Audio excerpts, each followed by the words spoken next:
Welcome to the 2020 New Testament Challenge. Today we're in John chapter 9. Here, Jesus heals a man who had been born blind.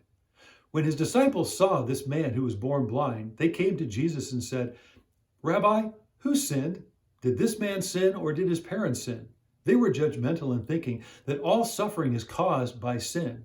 But here Jesus is saying, no, not all suffering is caused by sin. God has a much bigger plan.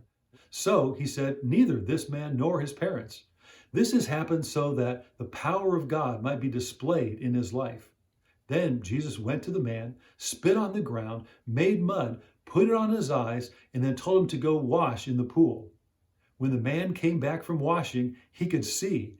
He was seeing for the very first time in his life. Now, some people thought that this was just a man that looked like the one that was born blind, but he insisted again and again, "No, I am the man." And so they said, "What happened to you?" And he gives his first testimony. It's 33 words long. He said that this man that they called Jesus put mud on my eyes, told me to go wash in the pool. I washed, and now I can see. It was 33 words long. As we go through this story, it's going to get shorter. Well, the Sanhedrin heard about it, and they wanted to discredit what had taken place. So they called him in, and they wanted to know what had happened. And now his testimony goes from 33 words down to 13 words. This is what it says in verse 15. The Pharisees asked him, "How did you receive your sight?" And he said, "He put mud on my eyes, I washed, and now I can see." It's getting simpler. It's getting more direct, more down, right to the point. Well, they still didn't accept his testimony, so they brought his parents in, and they said, "You tell us, was this your son? Was he really born blind?" And they said, "This is our son, and he truly was born blind." Then they asked him again, "How is it that you can see?" And now his testimony went from 33 words down to 13 words, now just down to 7 words. He says, "I was blind, but now I see." The progression of faith that this man is going through is also interesting to see. He starts off by saying, the man they called Jesus. And then when the Pharisees asked him, "Well, who was this?" He then said, "Well, he was a prophet." And now, a little bit later, he's going to find out who Jesus really is. But in his testimony, he goes from telling the whole story down to simply, "I was blind, but now I see." In verses 27 to 30, there's also some humor that we find in the story. They ask him again as they brought him back in to the Sanhedrin, "Tell us again your story." Now he's a little perturbed, if you would. He can now see through their hypocrisy. Now his eyes have been opened, not just physically, but spiritually as well. He can see what's really going on.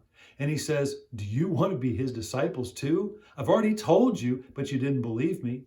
And then he goes on to tell them some more things about this man, Jesus. And finally, he says to them, "This is remarkable.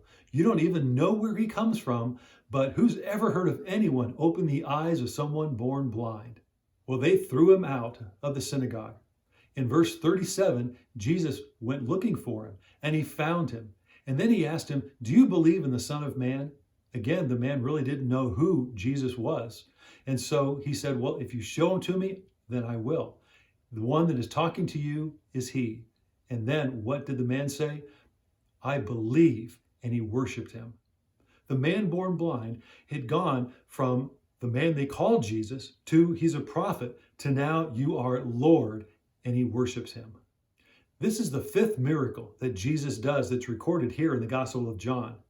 In this miracle, we realize that the unheard of is never a problem for God. Things that we've never even conceived of or thought of, God can do because nothing is too hard for him, even opening the eyes of someone who has been born blind. What did the man say to the Sanhedrin? Who has ever heard of anyone opening the eyes of someone born blind? That's something no one would even consider or think of. It was unheard of, but that's what God can do. As this story unfolded, there's 2 truths I'd like to have you take notice of. First is the people's eyes and their hearts open differently. Some people receive Jesus immediately. Others, it takes them time. So what does that mean? Don't give up on people. Sometimes it takes time and it takes trials for people to have their eyes opened. So keep talking to them. Keep praying for them because we never know when their eyes will be opened. The second thing is to be ready to share your testimony. Now, this man, he didn't tell his whole life story. He just told what had happened to him. How did Jesus change his life? It went from 33 words to 13 words, all the way down to 7 words. He was able to tell what happened in just one breath. We need to be able to do the exact same. If we're on an elevator and someone just asked, "So tell me about your life," we should be able to say something in just one sentence that will be a hook that they want to find out more about. For this man, it was, "I was blind, but now I see." Just one sentence like that spurs someone to say, "Tell me more. I'm intrigued. What happened to you?"